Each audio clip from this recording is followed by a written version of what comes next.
जय हिंद फ्रेंड्स, एक बार आपका फिर से स्वागत है त्रिहम सिविल स्टडी ग्रुप की तरफ से। आज के एक क्विक रिवीजन जो वर्ल्ड ज्योग्राफी का चल रहा है उसमें हम लोग पठार के बारे में बात करेंगे। तो पठार क्या होता है? पृथ्वी तल का एक विशिष्ट ऊंचा भाग होता है, लेकिन इसका जो शीर्ष भाग होता है वो कैसा होता है? सपाट होता है। इसकी ऊंचाई सामान्यतः 300 से 500 मीटर तक होती है, लेकिन जो पामीर का पठार है उसको संसार की छत कहा जाता है। पेंटागोनिया के पठार को दक्षिण अमेरिका में खनिजों का भंडार कहा जाता है।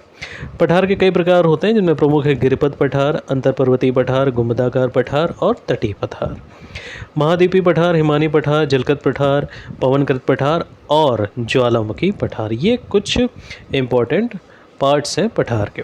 पर्वतों की तली अथवा मैदान के बीच जो उठा समतल भाग होता है, पर्वतों की तली है ना, जैसे पर्वत तली हो गई और मैदान हो गए, तो उसके बीच में जो उठा समतल भाग होगा उसको पर्वतपदी अथवा गिरपथ पठार कहेंगे। यूएसए का पीडमंट या दक्षिण अमेरिका का पेंटागोनिया पठार पर्वतपदी पठार के प्रमुख एग्जाम्पल हैं।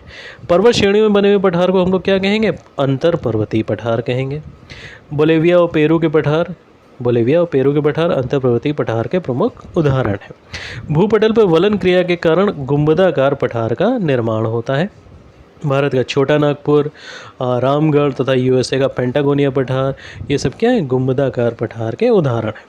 समुद्र के तटीय भाग में स्थित पठार को हम लोग क्या कहेंगे? तटीय पठार कहेंगे।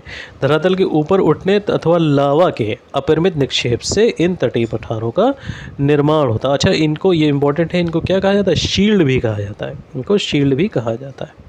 Canadian shield, Brazil shield, Siberia shield, Baltic या फेलोस्कैल्डिया शील्ड तटीय पठार के प्रमुख उदाहरण हैं।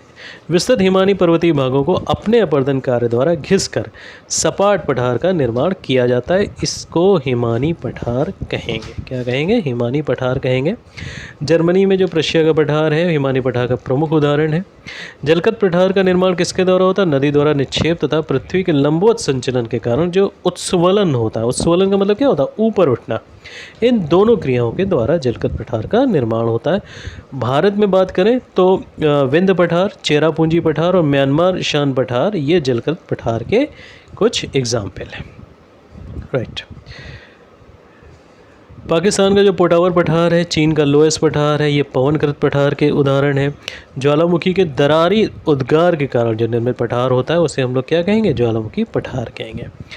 एग्जाम्पल के तौर पे न्यूजीलैंड, दक्षिण अफ्रीका, उत्तरी तथा दक्षिणी अर्जेंटीना, ब्राज़ील, पश्चिमी संयुक्त राज्य अमेरिका, फ्रांस, साइबेरिया, इन सब जगहों पे ज्वालामुखी पठार मिलते हैं। जो यूएसए का कोलंबिया पठार है, कौन सा? कोलंबिया पठार है, वो ज्वालामुखी पठार का बहुत अच्छा उदाहरण है। तो आज की वीडियो में बस इतना ही। नमस्कार।